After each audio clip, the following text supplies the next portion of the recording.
시간 하나님의 의라는 말씀의 제목으로 담임 목사님 말씀 전해주시겠습니다. 할렐루야. 네, 오늘도 우리 주님께서 평화로운 이렇게 주의를 주셔서 너무나 감사합니다.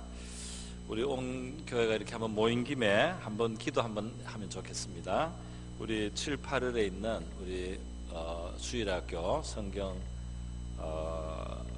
성경학교와 또 여름 수련회가 있는데 우리 어린이들 또 청소년들, 청년들 앞으로 살아갈 일이 참 걱정스러운 그런 참 시대입니다. 우리 어린이들, 청소년들, 우리 청년들에게 하나님이 참 믿음을 주시고 그리고 하나님을 만나게 해주시고 정말 진정한 신앙을 갖게 해달라고 그리고 우리 교사 선생님들과 또 우리 사역자들 사역을 이번에 또 은혜 가운데 잘 감당하고 형편과 여건도 도와주셔서 많이들 참석하게 하시고 또 안전사고가 없도록 그렇게 우리 다 같이 한번 우리 다음 세대를 위해서 이 시간 한번 기도 한번 같이 하겠습니다. 기도하겠습니다.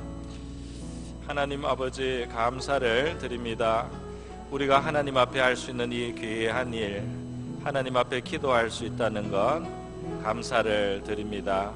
하나님 아버지여 우리 어린이들을 또 우리의 청소년들을 하나님 우리의 청년들 아버지 이 시대는 이 시대의 많은 고민을 그들에게 주고 하나님여 그들의 아버지 삶의 여러 가지 또 시험거리가 있는 주님 이런 환경에 있습니다. 주님 이제는 많은 세대의 차이가 나고 하나님 우리가 그들의 세세한 것을 헤아리기 어려운 아버지의 지경이 되었습니다.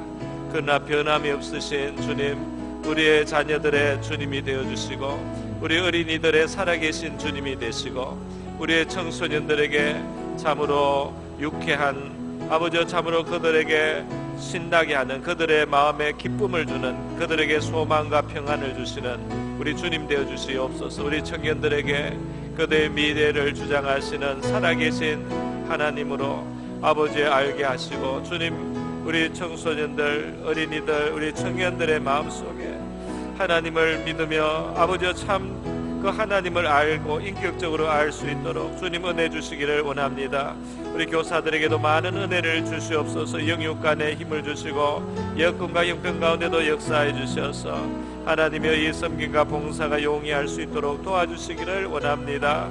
하나님 아버지 한마음이 되게 하시고 또 아버지 우리 사역자들에게 영감을 많이 주셔서 하나님이시여 살아있는 주님의 말씀 되게 하시며 복음의 말씀을 주시며 하나님 아버지 그들에게 친히 말씀하시는 주님의 말씀 되고 아버지 그 입술이 되게 해주시기를 원합니다. 안전사고 없도록 우리 하나님께서 지켜주시고 보호하여 주시기를 원하고 바랍니다.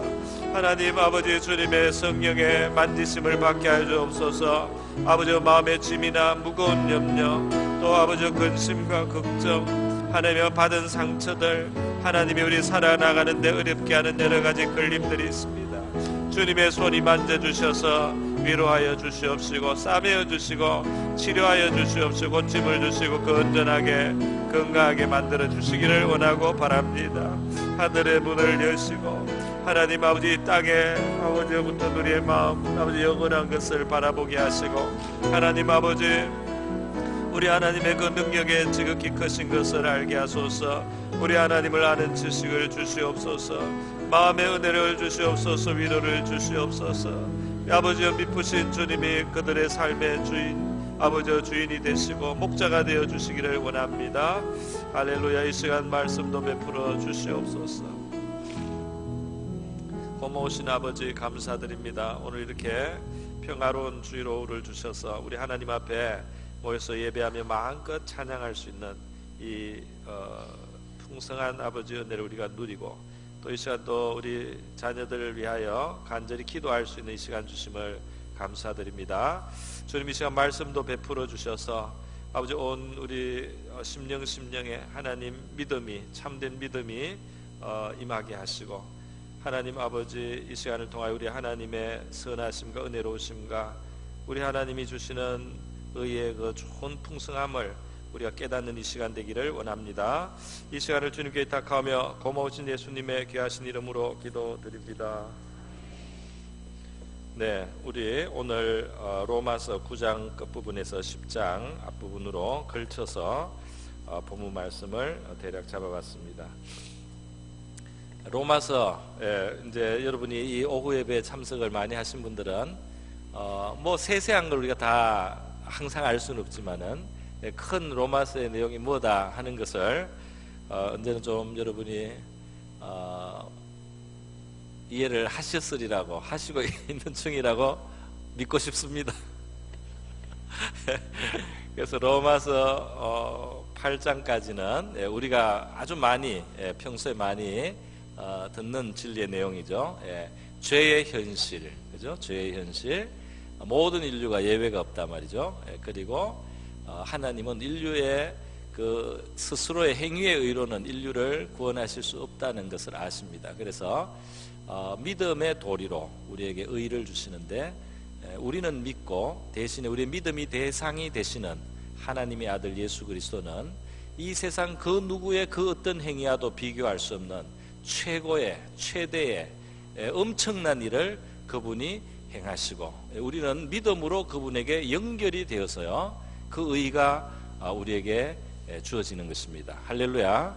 그래서 하나님이 그 우리의 구원의 값을 치르시고, 우리는 그 하나님이 행하신 일을 받아들이는 겸손한 손을 뻗어서 하나님의 그 구원을 받아들이는 겁니다. 그 우리에게 주신 의를 받아들이는데 이 뻗는 겸손한 손, 이것이 믿음입니다.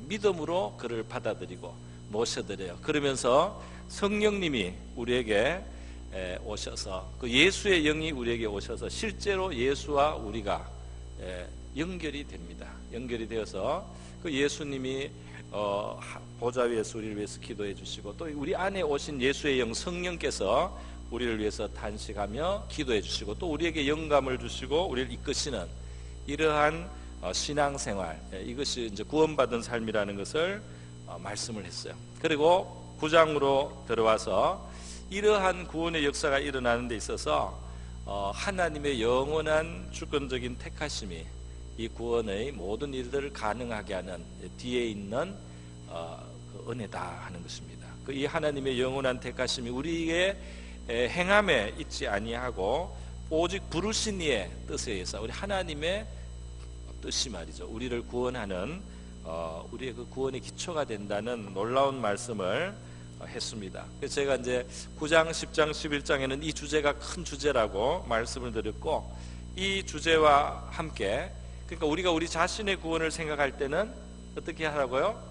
영원한 하나님의 택하심, 나에게서부터 나지 않은 이 구원에 대하여 우리가 놀라고 감탄할 그런 깊은 진리가 있는 거죠. 하나님의 영원한 택하심이 나를 예수 믿게 하고 나를 구원하고 나의 구원을 이루어가고 있는 이 사실에 대해서 우리가 알 때 우리에게 말할 수 없는 위로와 또 힘이 됩니다. 그러면서도 이 로마서 9장, 10장, 11장에 또 다른 중요한 주제가 나오는데, 그것은 바로 구령의 열정이라 하는 거예요. 이 영혼을 바라보는, 그리고 그들이 구원받기를 원하는 바로 하나님의 마음, 또 사도 바울의 마음, 그것이 아주 강하게 표현이 되어 있다는 것입니다. 그래서 우리는 이건 인간의 논리의 머리의 논리로서는 어떻게 모든 사람이 예수를 그냥 믿고 믿으면 구원받는다, 누구든지 주의 이름을 부르는 자는 구원을 받으리라, 오늘 10장 13절 있지 않습니까? 이러한 선포를 담대히 하면서도 또 한편에 깊은 진리가 있어요. 그 영원한 택하심의 진리와 함께 지금 이 두 가지 진리가 같이 선포되고 있다는 사실입니다. 자, 그러면 오늘 그 내용으로 또 한번 더 살펴보겠습니다. 자, 우리 9장 시작할 때 보면, 형제들아 내 마음에 원하는 바와 하나님께 구하는 바는 이스라엘을 위함이니 곧 그들로 구원을 받게 함이다. 그래서 그 이스라엘, 사도 바울이 자기의 동족인 이스라엘 사람들의 구원받을 일을 간절히 열망하고 있어요. 정말 소원합니다. 이 동일한 내용이 19장 시작할 때 비슷한 게 있지 않았습니까? 내 양심에 정말 참말을 하고 거짓말을 아니하는데 내 마음에 큰 근심이 있다, 마음에 그치지 않는 고통이 있다. 이 성령이 증거해 주시는 나의 이 고통은 뭐냐? 나의 형제 곧 고륙의 친척을 위하여, 이스라엘 사람입니다. 내 자신이 저주를 받아 그리스도에게서 끊어질지라도 원하는 바로다. 사람들의 구원을 위해서 자기가 버림을 받아도 괜찮을 정도의 사랑과 애정을 가지고 우리 자기 동족의 구원을 이렇게 사모하는 바울의 모습입니다. 그런데 이제 오늘 읽은 이 본문 10장 앞부분과 9장 그 끝부분은 이제 무슨 내용이냐면, 자, 이스라엘이 지금 왜 이렇게 예수를 구세주로 모시고 받아야 되는 그 구원의 풍성을 지금 왜 이렇게 못 받아들이고 있는가? 사도 바울도 하나님에 의해서 이방인들에게 복음을 전하라고 지금 사명을 받았거든요. 이스라엘의 민족들에게 물론 베드로나 요한이나 이런 사람들이 복음을 전해서 복음이 들어가기는 했지만은 또 많은 다수가 이 메시아이신 예수를 받아들이지를 않고 말이죠. 대제사장과 서기관들과 바리새인들과 종교 지도자들이 예수를 배척하고 말이죠. 그러한 속에 있단 말입니다. 왜 이스라엘 백성들이 하나님 앞에 아브라함의 후손으로서 먼저 하나님에 대한 그 진리를 그렇게 많이 받았던 이 사람들이 왜 이 사람들이 예수 안에 있는 이 하나님의 구원에 못 들어오고 있느냐, 거기에 대해서 설명을 합니다. 그러니까 그 잘못된 어떤 자세, 잘못된 어떤 그 태도가 예수 안에 있는 풍성한 구원에 이르지 못하게 한다. 그러면 그 잘못된 것을 고쳐서 바른 자세, 바른 어떤 태도를 가지고 이 진리를 대하고 진리를 받아들이면 그 구원이라고 하는 것은 굉장히 참 풍성한 것이다. 굉장히 참 하나님이 후히 주시는 것이다. 그거를 받으면 되는 거다. 이렇게 지금 바울은 말을 하고 있습니다. 이제 그 내용을 보는 거죠. 이거는 마치 구원을 받으려면 조금만 이렇게 하면 될 텐데, 조금만 이런 마음을 가지면은 구원을 받을 수 있다. 이런 느낌으로 지금 이 말씀을 하고 있습니다. 30절, 9장 30절입니다. 왜 이방인들은 하나님이 주는 의를 얻었고, 왜 의의 율법을 중요하게 여기는 이스라엘은 그 율법의 완성인 이 그리스도의 말미암는 그 의를 못 받는가? 왜 그러냐? 거기에 설명을 하고 있습니다. 그 설명이 뭐냐 하면은 32절이죠. 어찌 그러하냐? 이는 그들이 믿음을 의지하지 않고 행위를 의지함이라. 부딪힐 돌에 부딪혔느니라 그랬습니다. 그러니까 행위를 의지한다. 그건 또 뒤집어 말하면 자기 자신을 의지한다. 그 선과 의를 행하여서 하나님 앞에 인정받을 수 있는 존재라고 자기를 생각하고 있다 이겁니다. 나의 행위와 나의 나의 한 일이 그것이 하나님 앞에 충분히 의를 얻을 만해서, 그래서 내가 그만큼 하면은 하나님이 나를 구원하실 수 있는 그런 존재가 될 수 있는 것으로 이스라엘 백성들은 잘못하고 있다는 겁니다. 잘못된 자세를 가지고 있어요. 자기 행위를 의지한단 말이죠. 제가 가끔씩 이 말씀을 드렸습니다. 여러분, 정말 경건하게 살려고 하나님의 율법을 깊이 묵상을 하고 또 하나님의 거룩하심을 깊이 묵상을 하고 정말 거룩하게 하나님 앞에서 살아야 되겠다. 정말 진지하게 마음을 먹고 내 말하는 것 속에도 죄가 있지 않는가? 죄가 있으면 이게 죄구나. 이거 내가 이게 또 교만한 말을 했다. 이거 내가 사람을 은근히 무시하는 말을 했다. 이거 나를 돋보이는 말이다. 이거 결국은 나는 옳고 너는 틀리다는 말이다. 이렇게 자기 자신을 깊이 성찰해 보면 말이죠, 자기 의라고 하는 것이 거의 불가능하다는 것을 알게 됩니다. 우리가 경건하게 살려고 마음을 먹고 하나님의 말씀을 잘 비침을 받을수록 정말 내 행위로 구원을 받는다는 것은 기대할 수 없는 일이라는 것을 알게 돼요. 근데 원래 율법을 주신 깊은 뜻에는 그 의미가 있습니다. 하나님의 율법의 그 의로움이나 공정함이나 또 거기에 참 진실함이나 그 자비를 베푸는 그 정신을 깊이 보면은 우리 탐심을 가진 우리 사람, 이기심을 가진 우리 인간, 순간순간 불순한 동기를 갖는 우리 인생이 그 기준을 맞춘다는 것이 거의 불가능해요. 그래서 우리가 회개하고 또 하나님 앞에 노력하고 또 회개하고 노력할 뿐이지 그 기준에서 산다는 것은 사실은 불가능하다 말이죠. 왜냐하면 이미 죄의 영향 속에 죄의 기질이 우리를 많이 주장하고 있기 때문에 불가능합니다. 그래서 우리가 앞에 로마서 7장 끝나는 부분, 거기서 그 사도 바울이 자기 1인칭 시점으로 자기 자신의 고백적인 말로 내가 옳은 줄 알고 행하기를 원하는 그런 의로운 삶을 내가 못 살고 내가 원치 않는다고 생각하는 이 죄를 자꾸 짓고 있는 자기를 인하여 낙심하고 한탄하는 모습이 이 로마서 7장 끝부분에 있지 않았습니까? 그래서 내가 행하는 것을 내가 알지 못하노니 내 자신이 이해가 안 된단 말이죠. 7장 15절입니다. 곧 내가 원하는 것은 행치 않고 내가 경건하고 거룩한 삶을 살기로 하는데 그거는 잘 못 행하고 도리어 미워하는 것을 행합니다. 자기가 죄라고 생각하고 안 해야 되겠다고 생각하는데 그쪽으로 자꾸 간다는 겁니다. 그래서 내 안에 이것을 행하는 것은 자는 내가 아니요 내 속에 가는 죄니라 그랬어요. 그리고 18절 7장 18절에 내 속 곧 내 육신에 선한 것이 거하지 아니하는 줄을 아노니 원함은 내게 있으나 선을 행하는 것은 없노라. 깊이 자기를 들여다보니까 그 원하는 선을 행하고 있지 못한다 하는 거예요. 내가 원하는 바 선은 행하지 아니하고 도리어 원치 아니한 바 악을 행하는도다. 물론 우리 이제 겉으로 이렇게 대략 봤을 때 더 경건하게 살고 더 의롭게 살고 더 진실하게 살 수 있습니다. 그러나 그 안을 깊이 들여다보면 하죠. 그 안을 깊이 들여다보면 많은 선이 하나님 앞에 인정받기에 부실한 그러한 많은 오점들을 가지고 있어요. 그게 동기에 순수하지 못한 것도 있고요. 그 순간순간 하나님 앞에 기준에 미달되는 것들을 많이 포함하고 있다는 것이에요. 그런 것은 이제 깨닫습니다. 그래서 사도 바울이 7장 20절에 만일 내가 원치 아니하는 그것을 하면 이를 행하는 자는 내가 아니오 내 속에 가는 죄니라. 죄가 내 안에 살아있다. 그리고 그러므로 내가 한 법을 깨달았노니 곧 선을 행하기 원하는 나에게 악이 함께 있는 것이다. 내 속사람으로는 하나님의 법을 즐거워하지만 내 지체 속에 또 다른 나를 지배하는 법이 있어서 내 마음의 법과 싸워 내 지체 속에는 죄의 법으로 나를 사로잡아 자기를 끌고 가듯이 그렇게 죄에는 힘이 있단 말입니다. 그래서 오호라 나는 공고한 사람이로다. 이 사망의 몸에서 누가 나를 건져내랴. 어떤 사람은 그 죄의 영역이 사람마다 좀 강도가 다를 수 있습니다. 어떤 사람은 육신의 정욕으로 시험을 느끼고 그게 늘 자기가 연약함을 느끼는 사람도 있어요. 뭐 그런데 그것뿐만이 아닙니다. 어떤 사람은 자꾸 아무리 안 하려고 해도 자기는 교만한 마음이 자꾸 들어온다는 거예요. 교만한 마음이 자꾸 들어와가지고 그게 그렇게 힘든 사람도 있다고 해요.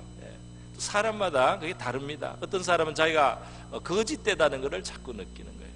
내가 참 진실하지 못하다 말이죠. 그런 걸 자꾸 느끼고 깨닫습니다. 근데 사실은 이렇게 자신의 그러한 기준에 미달되는 것을 깨닫는 그 성도들의 그 고민, 그런 자기에 대한 지식이죠. 그것이 크게 봐서 하나님의 은혜에 속합니다. 할렐루야. 우리 이 종교개혁을 했던 개신교 종교개혁 지도자 중에 아주 제일 중심에 있는 사람이 켈빈이라고 있습니다. 이 켈빈이 우리 이 복음을 아주 잘 정리를 했어요. 그 당시에는 이제 로마 카톨릭 세계니까 카톨릭이 말하자면 진리에서 많이 떠난 것이 있어요. 뭘 떠났느냐면 이 복음에서 너무 멀어졌습니다. 그래서 세상의 수양 종교처럼 되어버렸어요. 그래서 사람들의 상식에 맞는 종교로 바뀌었어요. 선을 행하라 말이지. 선을 행하고 예수를 믿기는 믿어야지만 선을 행하고 너가 의를 쌓고 또 성인들의 의를 빌려오고 또 돈을 헌금을 내가지고 또 교황청에 면죄부를 사고 이런 식으로 너가 무엇인가를 해서 그래서 공로를 쌓아서 그래서 하나님 앞에 의를 얻고 용납을 받고 그래서 구원받을 수 있다 이렇게 가르치는 겁니다. 그리고 네가 의를 쌓을 것이 있으면 찾아서 고생을 하라, 고행을 해라 말이지. 계단을 맨 이 팔꿈치 맨 무릎으로 기어 오르면서 네 몸에게 고통을 주고 말이지. 이렇게 하면서 뭔가 이게 공력을 쌓아가지고 그래서 하나님의 의를 사서 구원을 얻을 것처럼 그렇게 가르치는 것이 편만했어요. 그런데 사람들한테는 그렇게 잘 맞습니다. 우리 인간의 이 진리를 모르는 보통 우리 인간의 자연적인 속성에는 자기가 뭔가를 해야지 그 결과를 자기가 받는다는 이게 굉장히 자연스러운 거예요.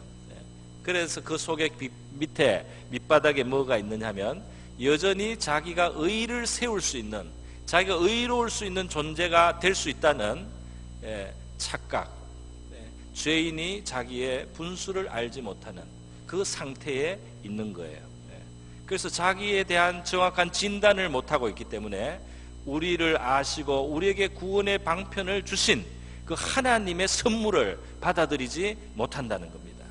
거기에 문제가 있다는 거예요. 이스라엘이 바로 거기에 걸려 있다는, 거기에 걸림돌에 걸려 있다는 겁니다. 자기 행위를 의지하는 겁니다. 내가 이만큼 하면, 내가 이만큼 웬만큼 하면, 내가 이 정도인데, 나는 그래도 이만큼 했는데, 그러니까 나는 당연히 통과돼야 되겠지, 나는 당연히 용납이 돼야 되겠지 하는, 하나님 앞에서 자기의 실체를 깨닫지 못하는 그러한 상태에 있다는 거예요. 우리 실제로 많은 사람들이 그렇게 말하지 않습니까? 나는 선한 사람입니다. 나는 의롭습니다. 나는 괜찮은 사람입니다. 이런 말을 많이 합니다. 사람들하고 비교하면은 할 수 있는 말일 수도 있어요. 나는 그래도 그 양심적으로 살려고 이만큼 노력은 합니다. 그 맞는 말일 수도 있어요. 그러나 하나님 앞에서 정말 율법의 참 정신을 가지고 비추어 보면은 그렇지 못합니다. 괜찮은 사람 아니에요. 치사한 사람이에요. 괜찮은 사람 아니에요. 진실한 사람 아닙니다. 많은 거짓이 있어요. 공로는 자기한테 돌리고 잘못은 남에게, 남 탓을 합니다. 왜 부부가 싸웁니까? 왜 싸우겠어요? 미안합니다, 이런 말을 했어. 너무 부정적인 말을 많이. 이 세상에 옳은 말을 하는 사람은 많지만 세상은 힘들어요. 의인들이 많은데 고통이 많아요. 왜 그렇습니까? 자기가 생각하는 것만큼 의롭지 않은 겁니다. 사람들이 자기들이 생각하는 만큼 선하지 않아요. 정말 남을 위해서 내어주고 희생하는 것이 간혹 있지만 우리의 큰 기질은 절대적으로 이기적인 존재예요. 진정한 헌신이나 진정한 희생이 정말 드문 거죠. 정말 드뭅니다. 대보편적으로 우리는 죄성으로 살아가고 있어요. 그렇기 때문에 행위에 의지해서 구원을 얻으려고 하는 이스라엘은 예수를 믿고 구원받는 이 도리를 받아들이지 않게 되었다. 그들이 자기의 의를 세우려는 그 자세를 고집하기 때문에 그들은 구원의 풍성을 받을 수 없다. 이렇게 지금 사도 바울이 설명을 하고 진단을 하는 것입니다. 우리 여기 보면은 하나님께서는 여기 이렇게 돼 있죠. 10장 3절입니다. 하나님의 의를 모르고 자기 의를 세우려고 힘써 하나님의 의에 복종하지 아니하였느니라. 자, 둘 중에 하나를 택하는 거예요. 자기 의를 의지할 것이냐, 하나님의 의를 의지할 것이냐. 그 둘 중에 하나를 인간은 택해야 됩니다. 자기 의를 의지하면 자기가 의로운 것으로 만족하고 자기가 의로운 것으로 자격을 삼는 사람은 결국 하나님의 의를 거절하게 되어 있습니다. 그걸 못 받아들여요. 그런데 하나님의 의를 받아들인다는 것은 결국 뭐를 말하냐?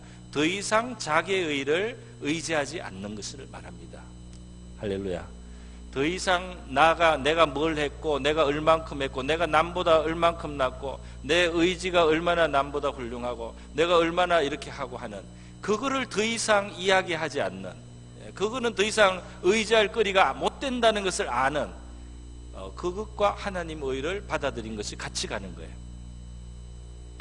그래서요, 사실 이 그리스도는 정말 우리에게 완전한 구원을 얻을 수 있는 의를 주시기 위해서 하나님이 보내신 우리의 가장 놀라운 선물입니다. 선물이에요. 구원은 선물로 그래서 받게 되는 거예요. 자기 의가 되는 줄 알고 말이죠. 뭐가 되는 줄 알고 그렇게 하다가는 정말 이 구원을 받지 못하는 거예요. 사람의 제가 기본적인 이 체감하는 상식적인 그런 느낌하고 이 실제가 차이가 난다는 이야기를 했습니다. 그죠? 사람의 기분 같아서는 이게 노력을 하고 내가 의로워지고 이렇게 해서 내가 자격을 받아가지고 그리고 구원도 받고 의로움도 이루는 그것이 아주 자연스럽고 그렇게 하고 싶어요. 그러나 그게 아니라는 거예요. 우리는 하나님의 의를 의지해야만 구원을 받을 수 있는 그 자리에 있는 죄인들입니다. 이게 좀 적당한 그 비유가 될는지는 제가 잘 모르겠는데요. 우리 본성은 또 그래서 노력하려고 하고 또 노력하려고. 그래서 우리 믿는 사람도 예수를 영접했지만은 그 내면적으로는 자기 의를 의지하는 이 기질이 살아 있어요. 이 믿는 사람도 예수의 의로 하나님 앞에 구원받고 의로움을 받았는데도 이 기질이 살아 있습니다. 기질이 살아 있기 때문에 신앙생활하면서 나타나요. 그래서 살다가 말이죠, 이 죄의 문제가 다가올 때 물론 실망도 하고 절망도 할 수도 있는 거지만 이게 끝없이 반복이 되는 거예요. 끝없이 반복이 되는 거예요. 왜냐하면은 그 자기 의를 세우려는 그 노력이나 그 어떤 자세가 아직도 많이 남아 있어요. 그렇기 때문에 실망이 큽니다. 낙심을 합니다. 자기를 용서를 못해요. 아니, 내가 요거밖에 안 되나? 화가 납니다. 아니, 내가 요거밖에 안 되나? 내가 신앙생활 몇 년을 했는데 내가 아직도 요거밖에 안 되나? 이 신앙 이거 뭐 잘못된 거 아닌가? 낙심을 합니다. 여러분, 이 성도는 말이죠, 성도는 이 하나님의 의에 대해서 깊이 우리가 받아들이면 받아들일수록 실망할 게 없습니다. 자기에 대해서 실망할 게 없어요. 자기에 대해서 실망한다는 것은 무엇을 말합니까? 기대를 한다는 거예요.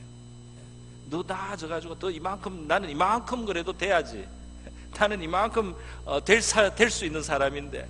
그래서 나는 왜 미달될까? 계속 실망을 해요. 감사하기보다는 실망하고 괴로워하는 것이 많습니다. 그러나 여러분, 자기 의를 아예 포기를 하고 이게 안 되는 줄 알고 주님의 의를 붙들어서 그 의를 힘입어서 살 때는 우리 부족한 것이 나타났을 때 조금 다르게 반응을 할 수 있습니다. 그게 자기의 모습이에요. 내가 좀 실수한 게 아니고 그게 자기의 모습이라고. 내가 좀 잘한 거는 내 실력이 아니고 은혜로 하나님이 그만큼 이끌어줘서 난 거기 때문에 감사할 일일 뿐이고, 내가 못하고 못되는 것은, 내가 어리석고 미련해서 이렇게 죄의 수준에 있는 것은 내 모습 그대로입니다. 그게 내 모습인 거예요. 그게 내 모습이에요. 그것을 받아들이는 거예요. 이 죄인을 구원하셨다는 것을 받아들이는 겁니다. 의인이기 때문에 하나님께 용납을 받은 게 아니에요. 죄인이기 때문에 그리스도라는 의를 의지해서 구원하시는 것이 하나님이 우리를 향하신 하나님 뜻 아니겠습니까?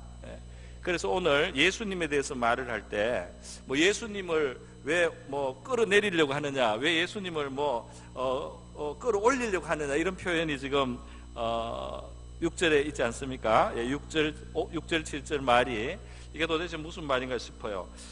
이 세상의 의인은 자기를 의지하지만 실제로는 그 하나님의 거룩한 기준에 미달되기 때문에 우리에게 진정한 의를 가져다 줄 수 없고 구원을 가져다 줄 수가 없습니다. 절대로 천국을 열어줄 수가 없어요. 우리 자신의 것으로는 천국이 열리지 않는다 이 말입니다. 천국은 어떻게 열리느냐, 우리하고 비교할 수 없는 완벽한 의를 가지신 그분께 우리가 붙어야만 그 길이 열리는 것입니다.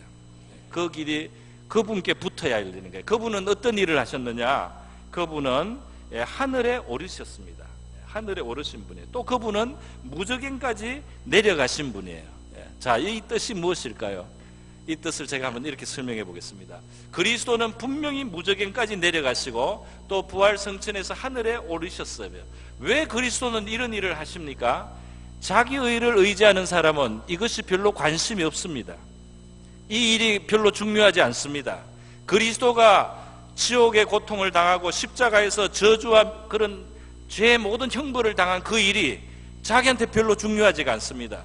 그리스도가 그 지옥에까지, 음부에까지, 무저갱까지 갔다가 또 하늘에 오르셨다는 이 사실이 중요하지가 않습니다. 왜? 내 의를 바라보니까. 내가 뭘 했는지가 중요하지 그리스도가 무엇을 했느냐가 중요하지가 않은 거예요. 바로 그 신앙이 이스라엘의 자리라 이 말입니다.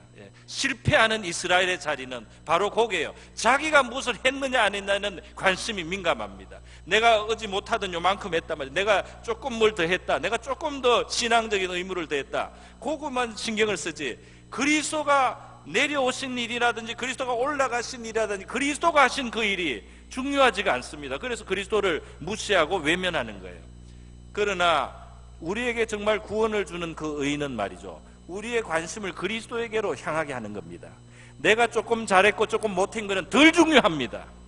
어쩌면 중요하지도 않습니다. 정말 중요한 것은 그리스도가 무엇을 하셨느냐, 그것이 중요해요. 그리고 내가 그 그리스도께 붙어 있느냐, 내가 그 그리스도를 나의 생명으로 받아들였느냐, 내가 그 그리스도를 붙들고 있느냐, 그것만 중요한 겁니다. 자, 그럼 그리스도가 내려오셨다는 것과 올라오셨다는 건 뭘 말합니까? 왜 그리스도는 내려가셨습니까? 그건 우리의 죄를 감당하기 위한 겁니다. 그가 무저갱까지 내려간 것은 우리의 죄를 감당하기 위한 거예요. 그리스도는 우리의 죄를 감당하기 위해서 무저갱까지 내려가셨는데 그게 나하고 아무 관계가 없다, 나한테 중요하지 않는다, 그럴 수 있겠습니까? 그래서 되겠습니까? 그리스도가 부활해서 성천하에 올리우셨습니다.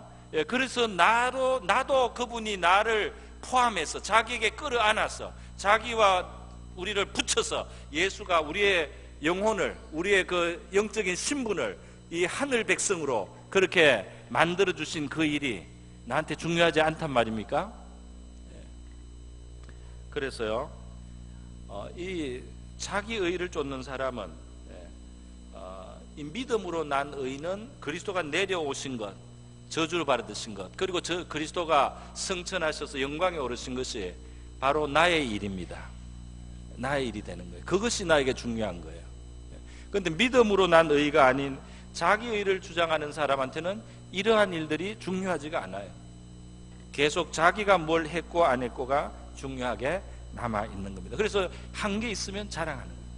한 개 있으면 결국 자랑합니다. 조금이라도 남보다 한 개 있으면 자랑하고, 못하는 사람은 못해 보이고 또는 무시할 수도 있고 문제가 생기는 거예요.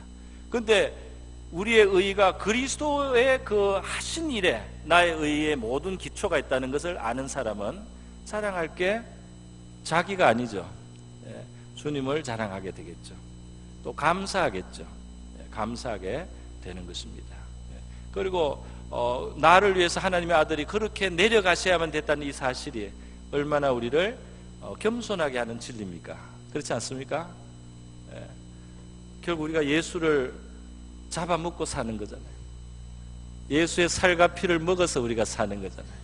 예수가 살과 피를 주셔서 우리가 생명을 얻게 되는 거잖아요. 그런 사람들이 무슨 큰 소리를 하겠습니까? 어떻게 자기의 의를 자랑할 수 있겠어요?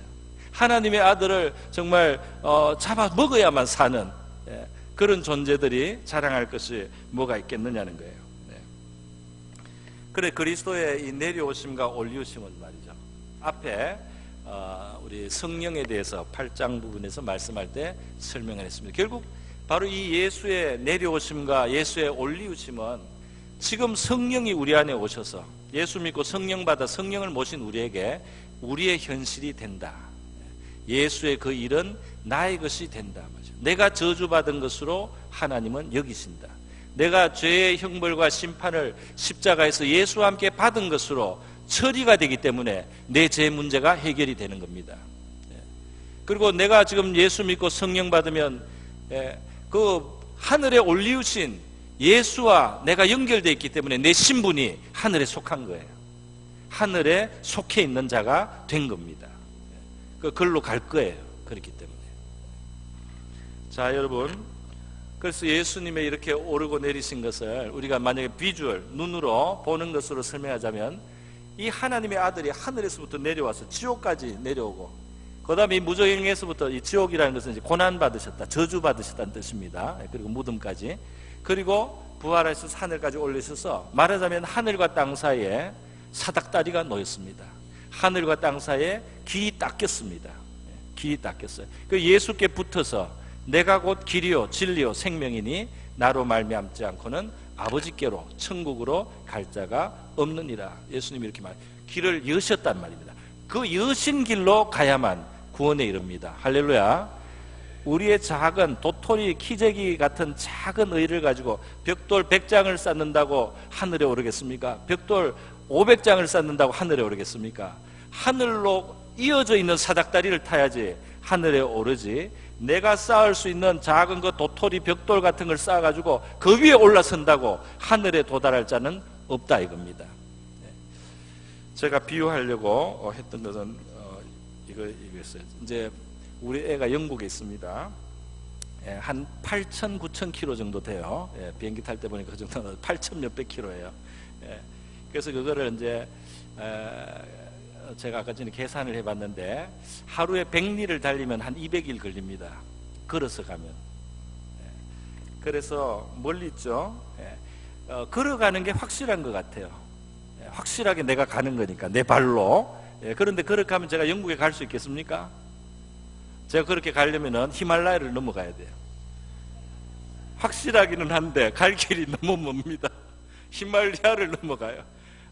우랄 알타이 산맥을 넘어가요. 그 다음에 이제 어려운 데를 갔는데 맨 끝에는 가도 결국 못 갑니다. 왜냐하면 도보 해협이 있어요. 바다가 가로로 있어요. 그래서 유럽을 통해서 영국 앞까지 가도 바다가 있어서 결국은 못 가요. 걸어서는 못 가는 길이에요. 확실한 건 내 발로 가서 확실하게 가는 것 같아도 결국은 도달을 못한단 말이죠. 그게 우리 인간의 위치라고 할 수 있겠습니다. 너무 제 이야기를 해서 죄송합니다. 근데 말이요, 제가 그 아들을 보기 위해서 갈 수 있는 제일 확실한 방법은 비행기를 타는 겁니다. 비행기를 타는데 이 비행기는 보면은 쇳덩이에요. 근데 이게 하늘로 날아간다는 거예요. 이 쇳덩이에 내가 들어가면은 이게 하늘로 떠서 그게 나를 데려다 준다는 거예요. 이게 정말로 이 실감을 가진 사람, 아주 그 구체적인 감을 가진 사람은 허공을 간다? 이게 땅을 디뎌야지 가지. 최소한 물이라도 있어야지 딛고 갈 때 허공으로 간다는 게 뭐냐? 허공에 어떻게 우리가 길이 되냐? 허공이. 그리고 그거를 쇠를 타고 어떻게 가느냐? 이게 말이 되느냐 말이지. 그런데 실제로는 그렇게 다들 갑니다. 여러분도 다 그렇게 다니셨어요, 그죠? 여러분도 그래서 먼 나라를 날아다니셨어요, 그죠? 쇠를 타고 허공으로 가서 말이죠. 길도 없는 허공에다가 아무것도 받쳐주지 않는 허공 같은 곳에서 여러분이 날아다녀서 말이죠, 목적지에 가셨습니다. 갔다가 오시고 이렇게 다 하셔서 지금 이제 앉아 계신데요. 믿음으로 말미암는 의는 그와 같아요. 그와 같다고 할 수 있어요.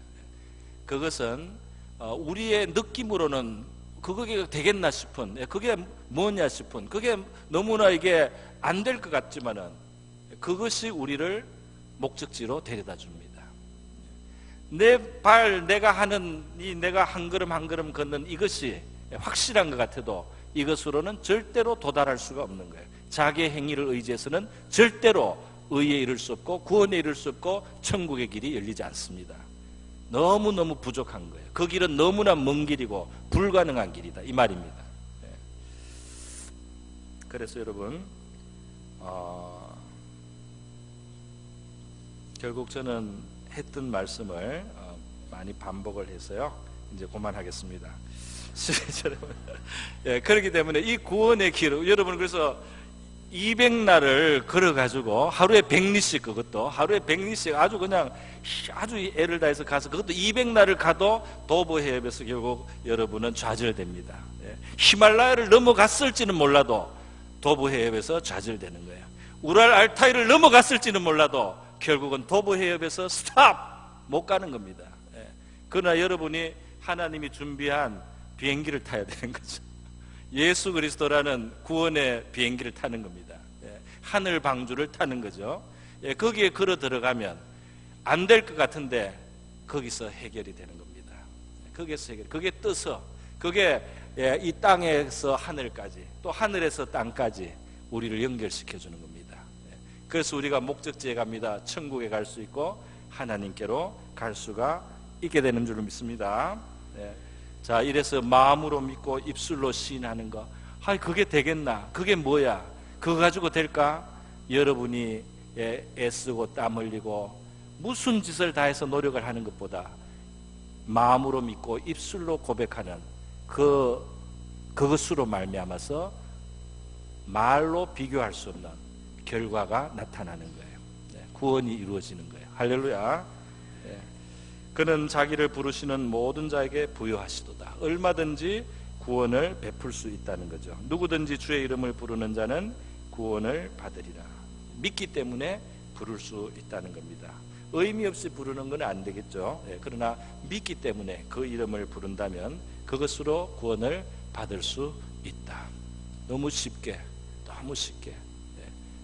그 노력은 비교할 수가 없어요. 그죠?